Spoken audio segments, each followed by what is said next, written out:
Muy buenos días, mis amados hermanos, bendiciones para todos, que el Señor les bendiga.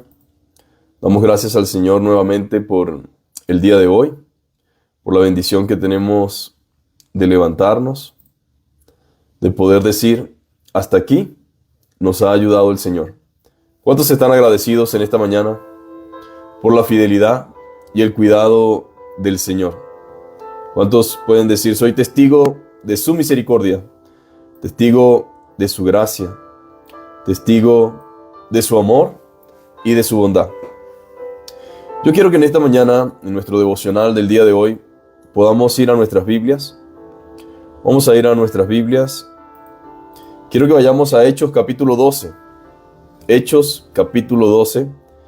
Y vamos a ver lo que dicen las Escrituras en Hechos capítulo 12. ¿Cuántos saben que el Señor es el mismo hoy, mañana y siempre? Porque muchas veces decimos, Dios es grande, Dios es poderoso, Dios todo lo puede, para Él no hay nada imposible, pero no esperamos nada de Él. En pocas palabras, oramos como por religiosidad o como por protocolo, pero sin extender las manos para recibir. Y pues de esto pudiéramos decir muchas cosas. Están los cristianos eruditos, los cristianos que son simplemente conocimiento, pero no va acompañado el conocimiento de fe ni de confianza. Están los que no creen, saben lo que Dios dice, pero no creen lo que la Biblia dice. Y para usted de contar, hay muchos factores. Pero yo quiero que en esta mañana nos enfoquemos en el hecho de que Dios sigue siendo el mismo, no solamente en soberanía, en poder, sino que Él es el mismo hoy, mañana y siempre, en el sentido de que Él sigue obrando a través de su iglesia, a través de su pueblo, y que todo aquel que en Él cree, todo aquel que en Él espera, y todo aquel que cree que Él es galardonador de los que le busca, recibe, mis amados hermanos. Y en Hechos 12 vamos a ver algo maravilloso, y lo que vamos a tocar en esta mañana es: una iglesia en oración siempre triunfa, mis amados hermanos. Escúcheme bien, una iglesia en oración siempre triunfa. Y mire qué hermoso este pasaje de Hechos, por cuanto todo lo que acá nos dice es hermoso. Y dice la palabra del Señor de la siguiente manera: en aquel mismo tiempo el rey Herodes echó mano a algunos de la iglesia para maltratarles, y mató a espada a Jacobo, hermano de Juan, y viendo que esto había agradado a los judíos, procedió a prender también a Pedro. Eran entonces los días de los panes sin levadura, y habiéndole tomado preso, le puso en la cárcel, entregándole a 4 grupos de 4 soldados cada uno. 4 grupos de 4 soldados cada uno, para que le custodiasen, y se proponía sacarle al pueblo después de la Pascua. Así que Pedro, custodiado en la cárcel, pero la iglesia hacía sin cesar oración a Dios por él. Y cuando Herodes le iba a sacar, aquella misma noche estaba Pedro durmiendo entre 2 soldados, sujeto con 2 cadenas, y los guardas delante de la puerta custodiaban la cárcel. Y aquí que se presentó un ángel del Señor en una luz, y una luz resplandeció en la cárcel, y tocando a Pedro en el costado, le despertó diciendo: levántate pronto. Y las cadenas se le cayeron de las manos. Y le dijo el ángel: cíñete y átate las sandalias. Y lo hizo así. Y le dijo: envuélvete en tu manto y sígueme. Y saliendo le seguía. Pero no sabía que era verdad lo que hacía el ángel, sino que pensaba que veía una visión. Y habiendo pasado la primera y la segunda guardia, llegaron a la puerta de hierro que daba a la ciudad, la cual se les abrió por sí misma. Y salidos, pasaron una calle, y luego el ángel se apartó de él. Entonces Pedro, volviendo en sí, dijo: ahora entiendo verdaderamente que el Señor ha enviado a su ángel y me ha librado de la mano de Herodes y de todo lo que el pueblo de los judíos esperaba. Y habiendo considerado esto, llegó a casa de María, la madre de Juan, el que tenía por sobrenombre Marcos, donde muchos estaban reunidos orando. Y cuando llamó a Pedro a la puerta del patio, salió a escuchar una muchacha llamada Rode, la cual, cuando reconoció la voz de Pedro, de gozo no abrió la puerta, sino que corriendo adentro dio la nueva de que Pedro estaba en la puerta. Y ellos le dijeron: estás loca.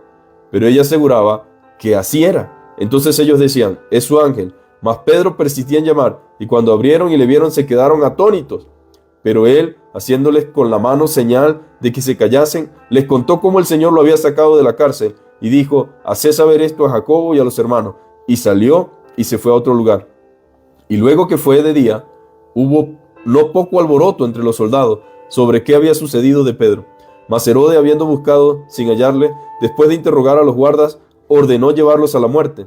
Y después descendió de Judea a Cesarea y se quedó allí. Ahora, cualquiera que lea esto y no tenga el temor de Dios ni a Cristo en su corazón, dice: esto es ciencia ficción. Esto es una historia fantasiosa. Es una historia sin sentido. ¿Cómo es que Pedro saldría de la cárcel bajo la custodia de 4 guardas, de 4 soldados cada uno? Eso serían 4, 8, 16 soldados. ¿Cómo puede salir de allí? ¿Cómo podía ser librado de la ejecución? Y ya ustedes saben que la historia, y especialmente los romanos, soldado que dejara escapar un preso era soldado muerto. Soldado que dejara escapar un preso era soldado muerto. Ahora, una iglesia en oración, mis amados hermanos, es una iglesia que siempre triunfa. Ahora, hay momentos en la vida en la cual se requiere de nuestra parte acción. Y hay cosas que dependen de nosotros mismos. O sea, de la voluntad, de la fuerza y de la responsabilidad. Entiéndase que Dios nos ha capacitado y nos ha dotado de fuerza y sabiduría para que hagamos ciertas cosas. Esa es mi responsabilidad. Buscar el sustento, trabajar. Es Dios quien provee, pero debo buscarlo. Es como las aves. Mira, las aves del campo no trabajan ni riegan y el Señor las alimenta. Pero las aves tienen que salir del nido a buscar el alimento y luego regresan al nido con el alimento. Bueno, hay cosas que requieren de nosotros acción. Hay cosas para las cuales Dios te ha capacitado y a las cuales me ha capacitado, y nosotros tenemos una responsabilidad en las cosas que nos toca hacer. Sin embargo, mis amados hermanos, también debemos reconocer que existen algunas circunstancias en las cuales no hay nada humano que nosotros podamos hacer. Ejemplo, la salud, una enfermedad. El ejemplo de estar bajo sentencia de muerte, metido en una cárcel, aunque injustamente. Pedro no tenía nada que hacer humanamente. Él no podía hacer absolutamente nada. Y hay cosas en las cuales nosotros tenemos que reconocer que no podemos resolverla ni hacer nada. No hay nada humano que nosotros podamos hacer. No todo se resuelve con fuerza, como algunos piensan. No, es que tengo salud, tengo fuerza. No todo se resuelve con fuerza. Ni tampoco todo se resuelve con dinero. Aunque el dinero es importante, no es la solución a todas las cosas, mis queridos hermanos. Solamente el poder de Dios será suficiente para ayudarnos a resolver ciertas circunstancias. Y eso tenemos que reconocerlo. Hay cosas que solamente Dios puede hacer. Hay cosas que solamente Dios puede hacer. Lo que es imposible para los hombres, para Dios es posible, dice Lucas, ¿verdad? Lo que es imposible para los hombres, para Dios es posible. Porque nada hay imposible para Dios. ¿Cuántos saben que Dios es poderoso? Que Él puede hacer cualquier cosa, mis amados hermanos, sin importar lo difícil que sea. Por eso quiero animarte en esta mañana a confiar en el Señor, a creer en el Señor, a orar al Señor, a confiar que la oración es el instrumento que Dios nos dejó para comunicarnos con Él, y que la oración tiene un efecto, surge un efecto sobre aquellas personas y sobre aquellas circunstancias por las cuales oramos. Siempre va a faltar aquel que diga: bueno, pero todo es conforme a la voluntad de Dios. Nadie está diciendo que no es conforme a la voluntad de Dios. Pero para poder saber cuál es la voluntad de Dios, yo tengo que comenzar a orar. Tengo que comenzar a clamar. Y en la Biblia hay relatos que nos demuestran, mis amados hermanos, que muchas veces nosotros nos restringimos en cuanto a la oración porque pensamos: bueno, esto no puede ser posible. Bueno, de eso se trata. Dios no hace lo que nosotros podamos hacer. Dios no hace lo que otro mortal puede hacer. Dios hace lo que es imposible para nosotros, lo que más nadie puede hacer. Por eso Él es Dios, porque Él hace lo que más nadie puede hacer. Por eso Él sigue sorprendiendo a médicos, doctores, sigue haciendo cosas extraordinarias en un mundo en el cual no hay forma de explicarlo, porque lo que Dios hace no puede ser replicado por nadie más. Entonces, Dios, mis amados hermanos, nos dice que para Él no hay nada imposible. ¿Cuántos saben, mis amados hermanos, que lo que es difícil para el hombre para Dios es posible. Dios es poderoso. Él puede hacer cualquier cosa sin importar lo difícil que sea. Él puede guardar y librar a sus hijos de cualquier situación. Escúcheme bien. Él puede guardar y librar a sus hijos de cualquier situación. De la muerte, de la enfermedad, del peligro, de necesidad, porque Él es Dios. Así de sencillo. Él hace eso porque Él es Dios. Jeremías 32:27 dice: "He aquí que yo soy Jehová, el Dios de toda carne". Y hace una pregunta de manera irónica y de manera sarcástica, pero a la misma vez reflexiva. He aquí yo soy Jehová, Dios de toda carne. Y pregunta: ¿habrá algo que sea difícil para mí? Imagínese lo imposible. Imagínese lo más complicado de la vida. Bueno, Dios dice: yo soy el Dios de toda carne, de todo ser viviente, de todo lo que se mueve, el Dios de toda la creación. La pregunta es: ¿tú piensas que hay algo que sea difícil para mí?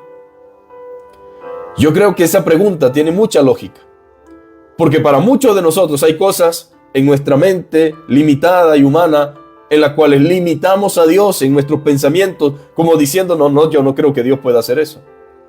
O ahora sí llegamos al llegadero, ya no hay más nada que hacer. Bueno, la Biblia dice: yo soy el Dios de toda carne. Y Él hace una pregunta: ¿será que habrá algo que sea difícil para mí? Esto es interesante, mis amados hermanos.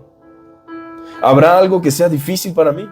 Pienso que debemos reflexionar sobre la grandeza de nuestro Dios, su inmenso poder, y aprender a confiar más en el Señor. Dios es un Dios soberano y poderoso, por lo tanto no dudemos, sino confiemos en su gracia y poder. Y algo que me impresiona mucho es que la mayoría de nosotros sabemos que Dios es el mismo hoy, mañana y siempre. Jesucristo es el mismo ayer y hoy y por los siglos de los siglos. Él nunca cambia, es inmutable. Pero muchas veces, la verdad de la verdad, es que dudamos de si Él puede hacerlo hoy de nuevo.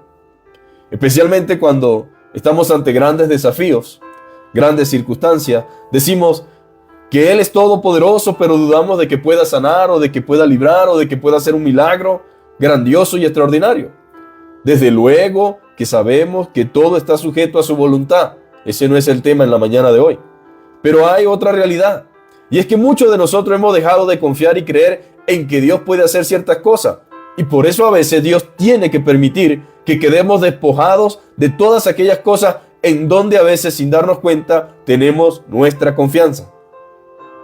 A veces tenemos nuestra confianza en el lugar equivocado. Y Él tiene que quitar todo eso para que aprendamos a depender de Él. La iglesia en su inicio no tenía nada ni nadie en quien confiar más que en el Señor. Al inicio, la iglesia no tenía nada ni nadie en quien confiar más que en el Señor. Y por tal razón, ante tales situaciones, acudían inmediatamente delante del Señor.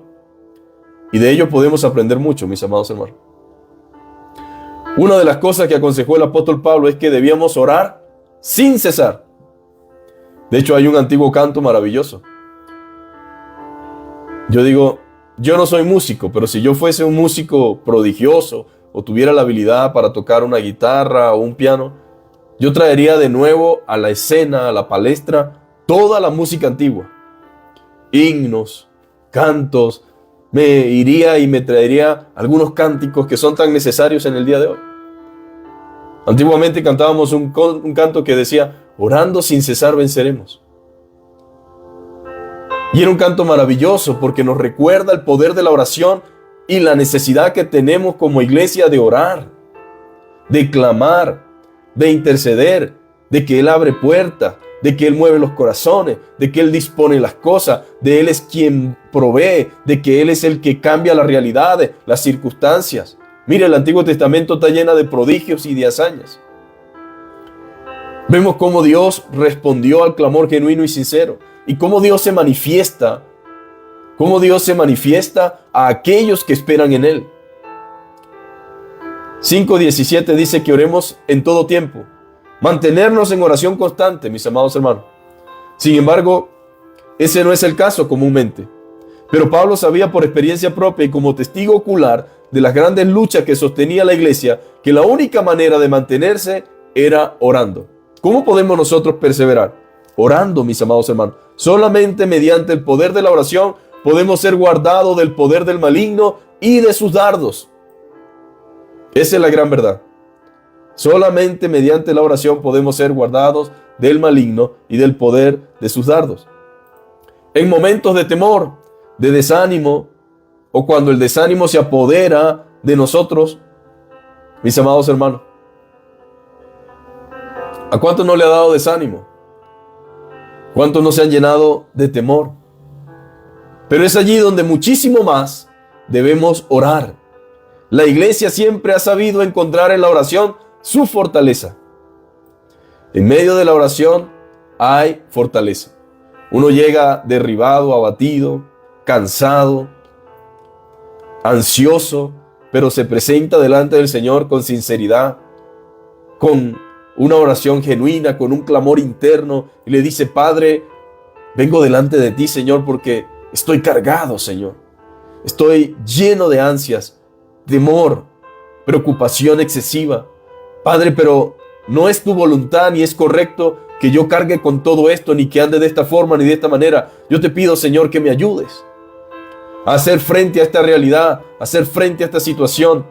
Dame la gracia, dame el poder, dame la sabiduría. Señor, dame la fortaleza.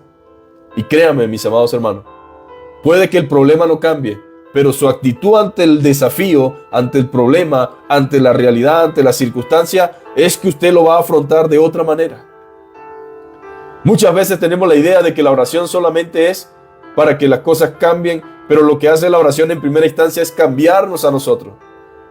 Es ayudarnos a confiar, a depender del Dios Todopoderoso y poderle hacer frente a la realidad y a la circunstancia de la mejor forma y de la mejor manera.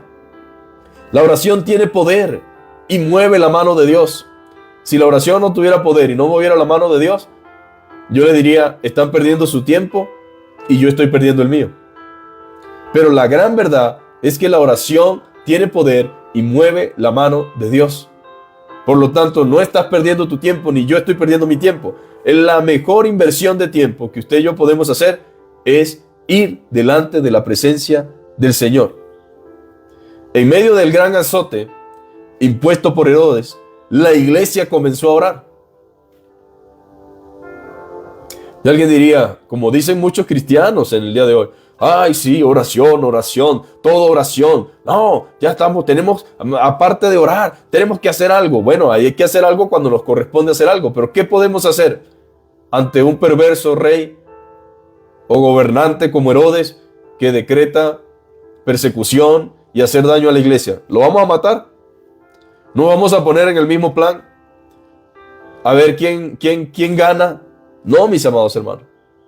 Hay enemigos que no estamos llamados a enfrentar, sino a orar por ellos. Y la iglesia comenzó a orar en medio de ese gran azote. La pregunta es: ¿está usted orando? Ahora, la iglesia primitiva es un ejemplo. Aunque no era perfecta, sí es un ejemplo para nosotros de que debemos combatir a nuestros enemigos con la oración. Orar por vuestros enemigos, dice el Señor. No se venguen ustedes mismos, dejen que yo me encargue, yo daré el pago, dice el Señor. Los creyentes debemos saber que quienes se convierten en nuestros enemigos se convierten en enemigos de Dios. Saulo, Saulo, dijo el Señor a Pablo cuando perseguía a la iglesia, ¿por qué me persigue? Dura cosa te es dar coces contra el aguijón. Perseguirme a mí es un error. ¿Por qué me persigues, Pablo?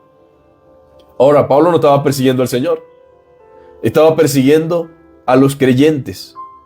Pero cuando alguien persigue o se mete con un creyente, Dios dice: se está metiendo conmigo.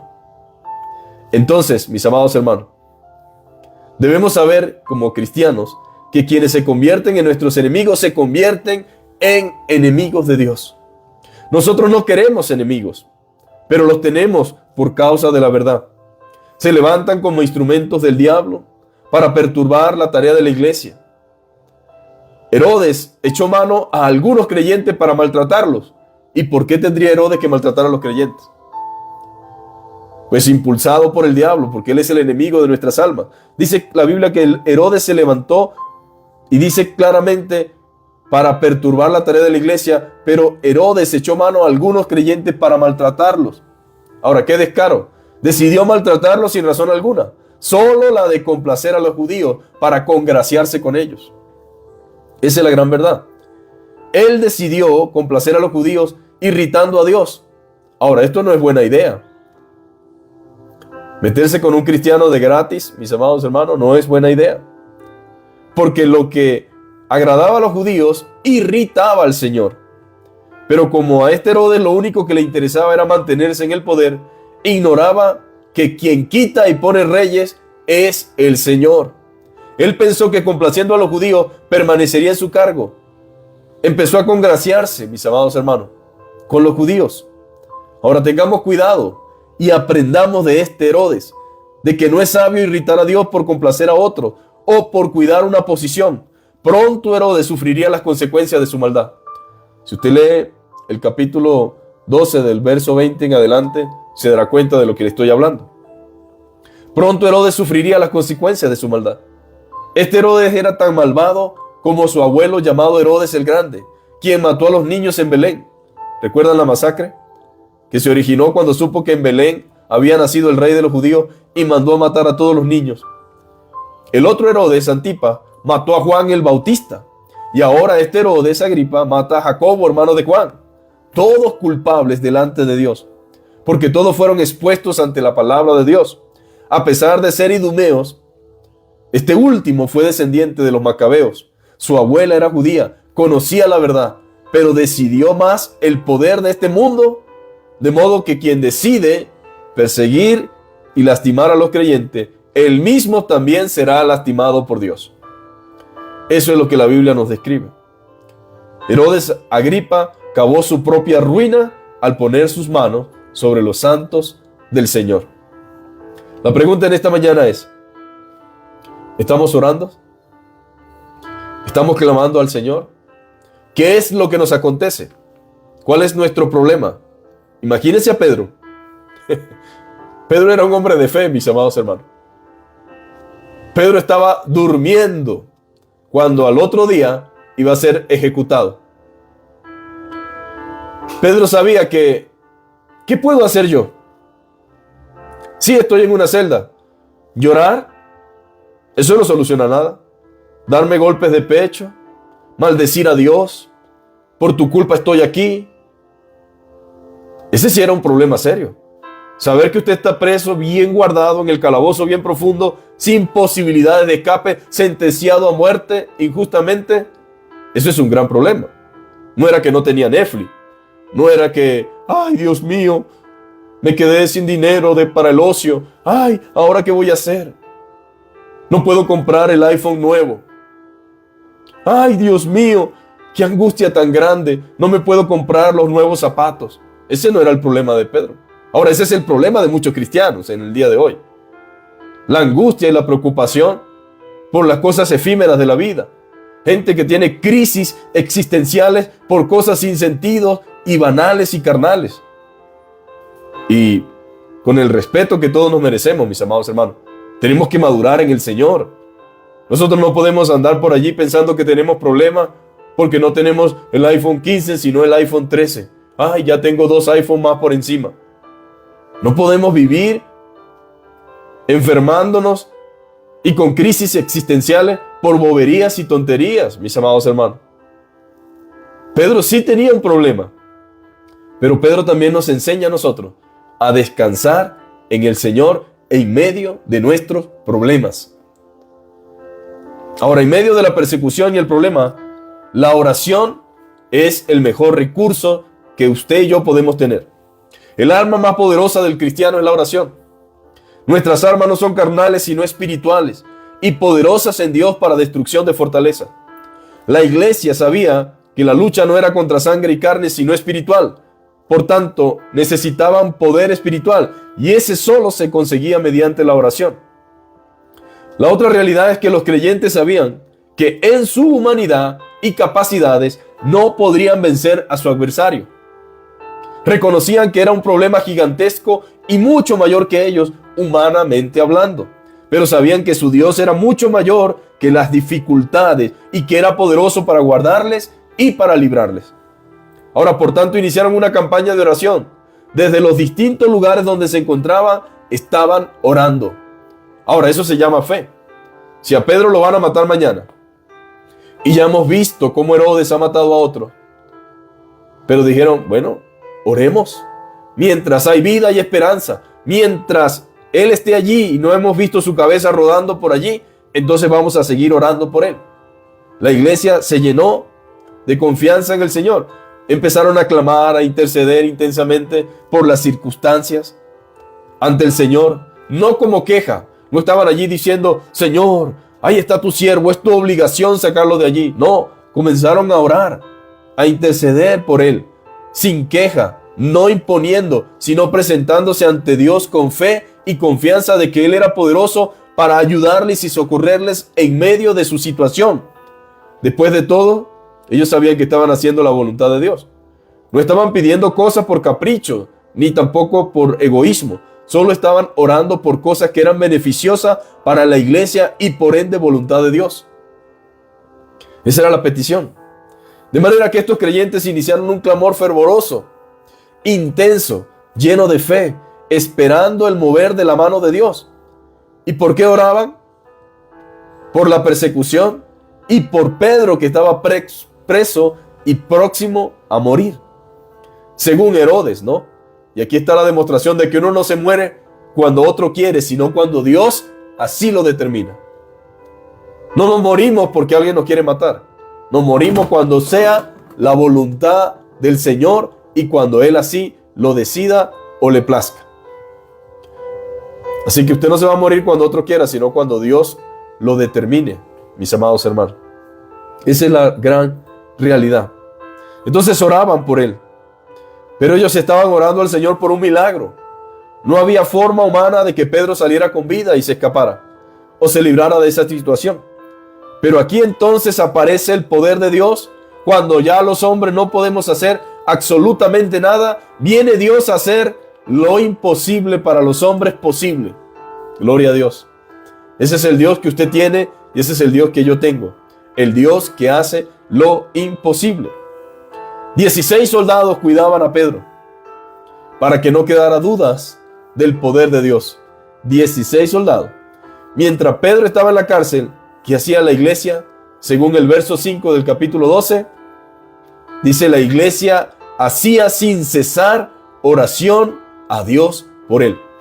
Ahora, ¿por quién está orando usted?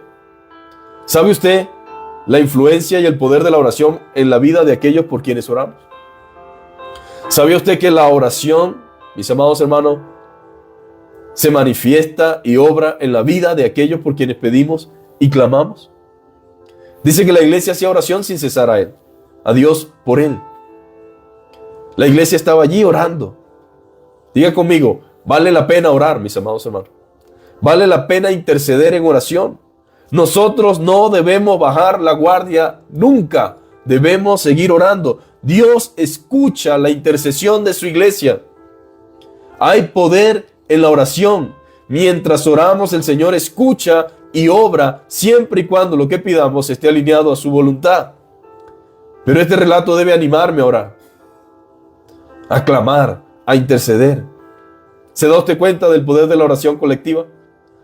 De la oración en conjunto, de la oración como iglesia, de la intercesión como hermanos en la fe.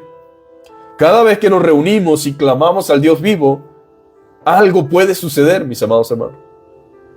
Cada vez que nos reunimos y oramos y clamamos al Dios vivo, algo puede suceder.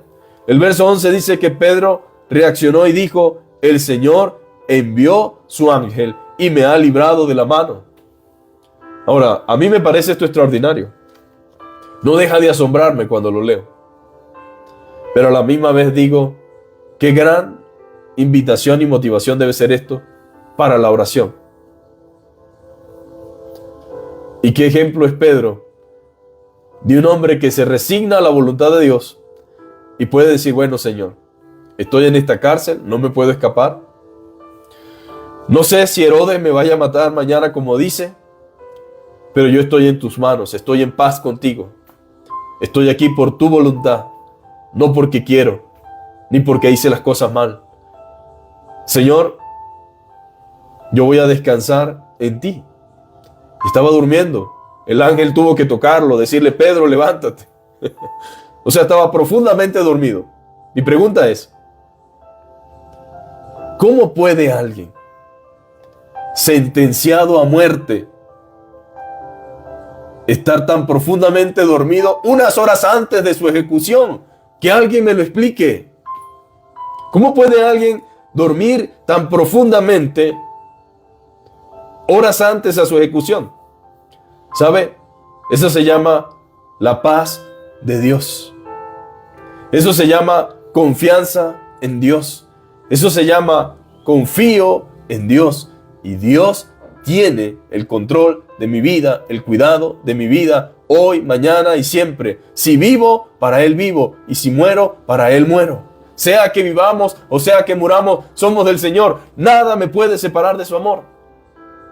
Nada puede separarme del amor de Dios. Ahora, yo quiero esa confianza que tiene Pedro. Y yo sé que usted también la quiere y que todos la necesitamos. Pero esa confianza no es el resultado de la dejadez, de la pereza, de no congregarme. Esa confianza no es el resultado de tener alergia a la palabra de Dios. Esa confianza no es el resultado de orar solamente cuando tengo el agua al cuello. Esa confianza es el resultado de un hombre que vive en una constante comunión con Dios. De un hombre que vive en un contacto constante con la palabra de Dios. Mientras más se acerque a Dios, usted menos miedo tendrá usted a este mundo y a la muerte. Mientras más lleno esté de la presencia de Dios, más consciente es usted de que su vida depende de Él. Ahora, la respuesta del Señor a la oración debe llevarnos a la gratitud y a la alabanza. Esa es la otra realidad. La respuesta del Señor a la oración debe llevarme a la gratitud y a la alabanza. Desde el verso 12 en adelante vemos que el asombro y la impresión de ver con nuestros propios ojos las respuestas del Señor. A veces creo que oramos pero no esperamos nada. Por eso digo, eso es como una oración protocolar. Pero la gran verdad es que Dios nunca deja de sorprendernos. Entonces, la respuesta del Señor causó conmoción entre los creyentes. Y cuando Pedro llega, ábranme la puerta, no porque es Navidad, sino vengo llegando de la cárcel, ábranme la puerta. La joven, emocionada al ver a Pedro, quedó paralizada ante tal evento. No abrió la puerta, sino que de alegría salió a avisar a los hermanos que Pedro estaba en la puerta. Mire, Pedro está en la puerta, salió ella gritando. Y todos, dice la Biblia, estaban atónitos. Y es que por mucho que conozcamos al Señor, mis amados hermanos, nunca deja de asombrarnos. Nuestro Dios, mis amados hermanos, nunca deja de asombrarnos. Todo lo que Dios hace es asombroso y extraordinario. Pedro tuvo que pedirles que se callaran. Imagínense el alboroto de alegría y emoción que se generó aquella noche. Todos llorando y alabando al Señor, y otros dando gracias, y otros diciendo aleluya, y otros en oración de gratitud. Matthew Henry dice, lo que se obtiene mediante oración se ha de gastar en alabanzas. Bendito sea Dios. A mí se me paran los pelos, se me espeluca el cuerpo, ¿no? De imaginarme la escena, de ver a un hombre que estaba más muerto que vivo, y de repente, después de haber clamado y orado, nos aparece allí y lo podemos tocar y palpar. Lo primero que se me viene a la mente es desgastarnos en alabanza y gratitud y decir, Señor, bendito sea tu santo nombre. Gracias porque tú eres un Dios que escucha, que te manifiestas. Gracias porque eres real, porque eres verdadero. Gracias porque eres Dios de vivo y no de muertos.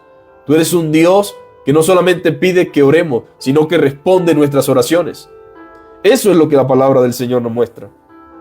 Nos muestra a hombres y mujeres asombrados ante la gran maravilla de la liberación milagrosa y extraordinaria que Dios acababa de hacer con Pedro. Me sorprende, porque hay que poner a volar a veces la imaginación dentro del contexto de lo que estamos hablando. ¿Cómo sacó ese ángel a Pedro de allí? Y esto me recuerda que la Biblia dice que hay ángeles guerreros que ministran a favor nuestros. Hay muchas cosas que nosotros no podemos ver con nuestros ojos carnales. Pero en el mundo espiritual Dios siempre está guardándonos, librándonos, cuidándonos, protegiéndonos de gente mala, de gente perversa, de hombres y mujeres con pensamientos e ideas erróneas que quieren dañarnos a nosotros, que quieren hacernos daño. Hay un mundo espiritual. Dice la Biblia que hay huestes espirituales de maldad en las regiones celestes. Hay un mundo espiritual que existe, mi amado hermano, pero también así como existe ese mundo espiritual, hay ángeles que Dios ha dispuesto, que ministran a favor nuestro, que nos libran, que nos guardan. Dice la Biblia que el ángel de Jehová acampa alrededor de los que les temen, le cuida y les defiende. Él nos guarda, Él nos libra.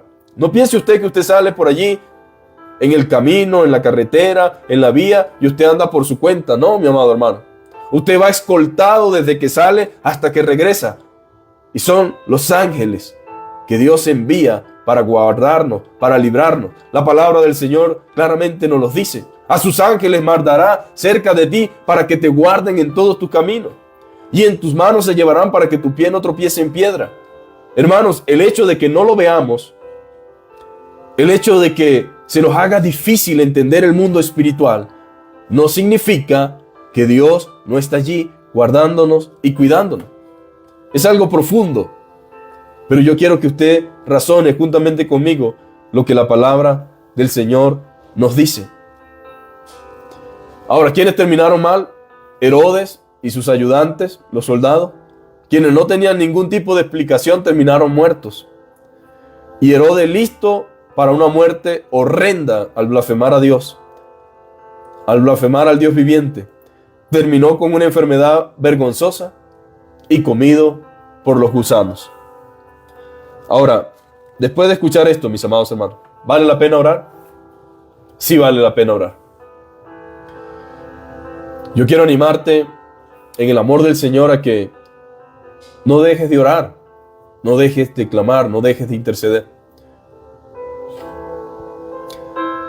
Hay muchos padres que tienen hijos no creyentes, esposos no creyentes, esposas no creyentes, familiares no creyentes, que sabemos que no andan quizás en el mejor de los caminos, que tal vez están caminando de espaldas a Dios. Oremos al Señor, ten misericordia, Padre, manifiéstate a su vida. En medio de su pecado, Señor, dale la oportunidad de arrepentimiento. Permite que te puedan conocer. Señor, transforma sus corazones. Usa instrumentos tuyos. Háblale, Señor. Permite que tu evangelio y tu palabra llegue a sus vidas.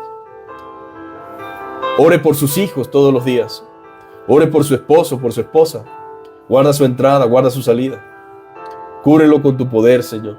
Permite que tu misericordia, Señor amado, le arrope. Es una bendición muy grande que nosotros como iglesia y como pueblo de Dios podamos orar, mis amados hermanos. Esto nos demuestra que Dios puede cambiar las circunstancias y las realidades de cualquier creyente en cualquier circunstancia, de un momento a otro. Aquí hubo una respuesta casi que instantánea a la oración de la iglesia, a la oración de los hermanos. Entonces vamos a orar en esta hermosa hora, vamos a darle gracias a Dios y a pedirle que nos ayude a seguir confiando en Él y en su palabra. Señor, te damos muchísimas gracias, Señor. Alabamos y glorificamos tu nombre, Señor, por la oportunidad y el privilegio que tenemos, Señor, de conocerte. Padre, vivimos en un mundo de ver para creer. Si no veo, no creo. En un mundo independiente, en un mundo egoísta, en un mundo arbitrario, Señor. Vivimos en un mundo donde todo es lo contrario a tu palabra. La seguridad de la gente está en el dinero, en lo que han alcanzado y en lo que puedan lograr. En un mundo, Señor, que espera mucho de ellos mismos y poco de ti, Señor. Para muchos tú eres un Dios muerto, Señor. Un Dios que no existe, una fábula, un cuento, una religión.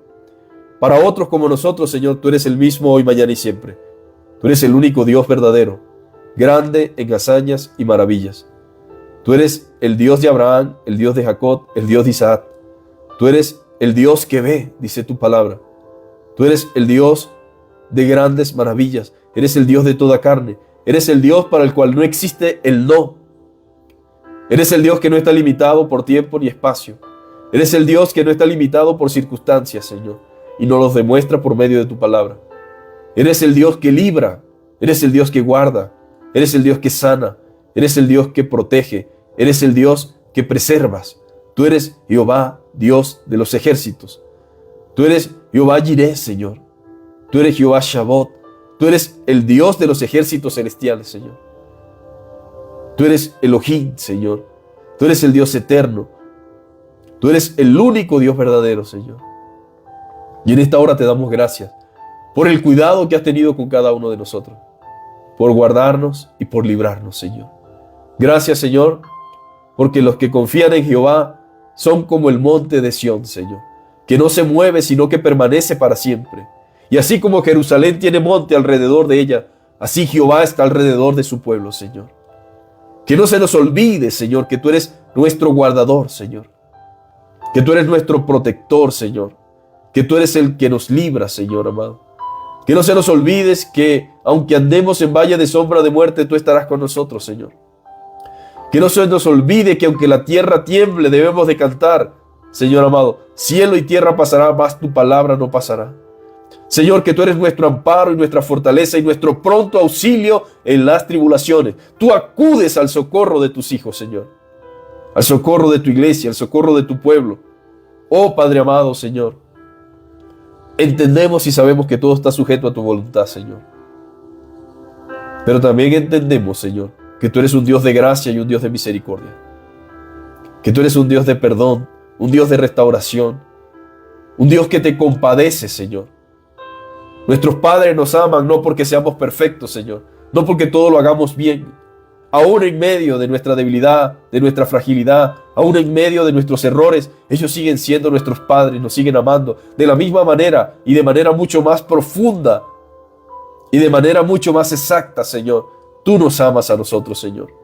Oh Padre, pedimos en esta hora por los que están presos injustamente, Señor. Por aquellos que están encarcelados, Señor, esperando sentencia, Señor. Por aquellos que han sido inculpados de cosas, Señor, que no hicieron, Padre amado. Aquellos que están en procesos judiciales, Señor. Tenga misericordia, Padre amado. Tenga misericordia y saque a la luz la verdad, Señor. Permite en el nombre de Jesús, Señor, que tú les ayudes a confiar en ti. A saber, Señor, que tú eres el abogado, Señor, de abogados, Señor. Y que tú eres el que defiende, Señor, al pobre, Padre amado. Recibe la gloria en esta mañana y recibe la honra. En el nombre de Jesús. Amén y amén. Dios les bendiga, mis amados hermanos. Les pido disculpas. He estado con una congestión nasal fuerte. Pero bueno, Dios es el que nos da la victoria. Y pues Él conoce que queremos hacer las cosas para Él y estar acá compartiendo la palabra. Así que Dios les bendiga, Dios les guarde y a poner en práctica lo aprendido. Dios les bendiga, un abrazo para todos. Saludo para mis hermanos en México, también mis hermanos acá en Bogotá, en Venezuela, también los que nos ven allá en Houston, en los Estados Unidos, y a cada uno de los que nos ven desde el Huila también, nuestros hermanos en el Huila. Que el Señor les bendiga, les mandamos un abrazo y si el Señor lo permite, nos vemos mañana.